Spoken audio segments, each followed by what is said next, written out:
कहानी मेला में आपका स्वागत है।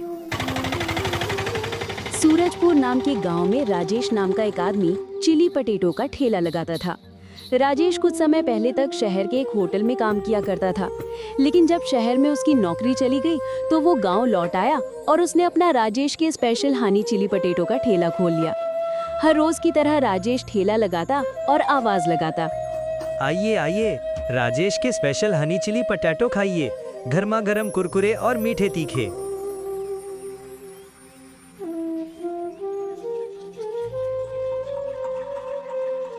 एक ग्राहक पास आकर बोला, भैया एक प्लेट हनी चिली पटेटो कितने का दिया? भैया एक प्लेट 50 रुपए। ठीक है भैया, एक प्लेट बना दो। राजेश रोज सुबह जल्दी उठकर बाजार से ताज़ी सब्जियां, अच्छे आलू और मसाले लाता था। घर आकर वो खुद आलू फ्राई करता और अपने हाथों से चिली पटेटो की मसाला और चटनी तैयार करता।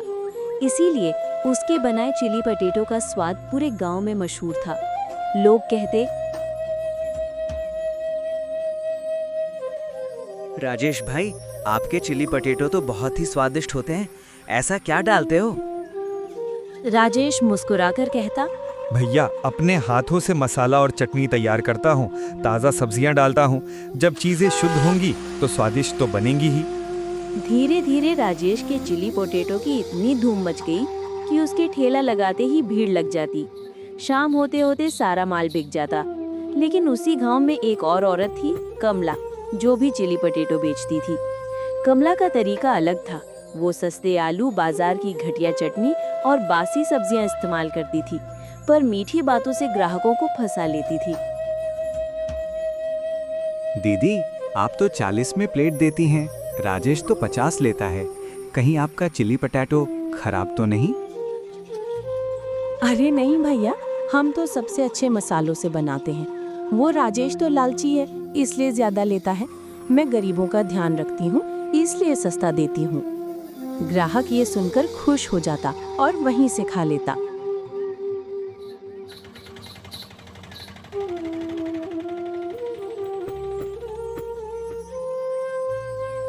धीरे धीरे कमला ने सस्ते दाम में लोगों को अपनी ओर खींचना शुरू कर दिया।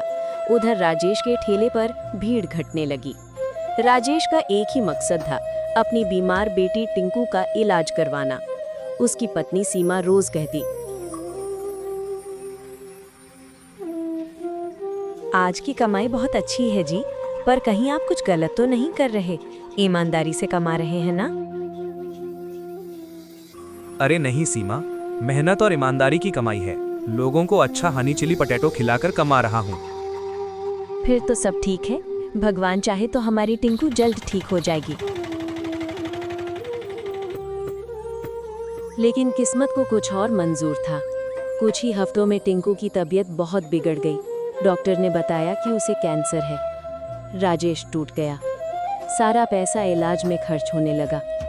पैसे की कमी के कारण उसने सोचा, अब क्या करूँ? घर चलाने और इलाज दोनों के लिए कुछ तो करना ही पड़ेगा। फिर वो गलत रास्ते पर चल पड़ा। सस्ते आलू, बासी सब्जियां और घटिया तेल का इस्तेमाल करने लगा। धीरे धीरे उसके चिली पटेटो का स्वाद बिगड़ गया।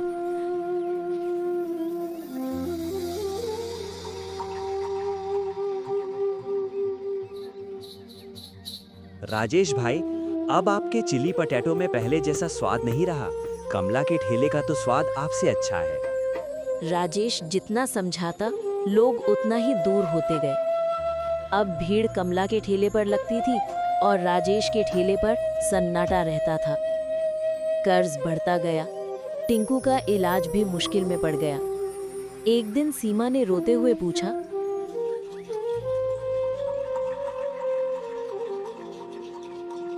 आप इतने परेशान क्यों रहते हैं जी? काम बंद हो गया क्या? राजेश ने सारी सच्चाई बता दी, टिंकू के इलाज की और ये भी कि उसने घटिया चीजें डालनी शुरू कर दी थी। सीमा ने कहा, अरे पागल आदमी, जब ईमानदारी से काम कर रहे थे तो सब अच्छा चल रहा था। बेईमानी से तो कभी बरकत नहीं होती। अभी भी समय है, वापस शुद्ध चीजें डालो, मेहनत से बनाओ, सब ठीक हो जाएगा। राजेश को समझ आ गया। अगले दिन वो फिर से ताज़ी सब्जियां लाया, खुद मसाले और चटनियां तैयार की और पुराने जोश से ठेला लगाया। पहले पहले कोई नहीं आया, पर थोड़ी देर बाद एक बूढ़ा आदमी अपने बेटे के साथ आया।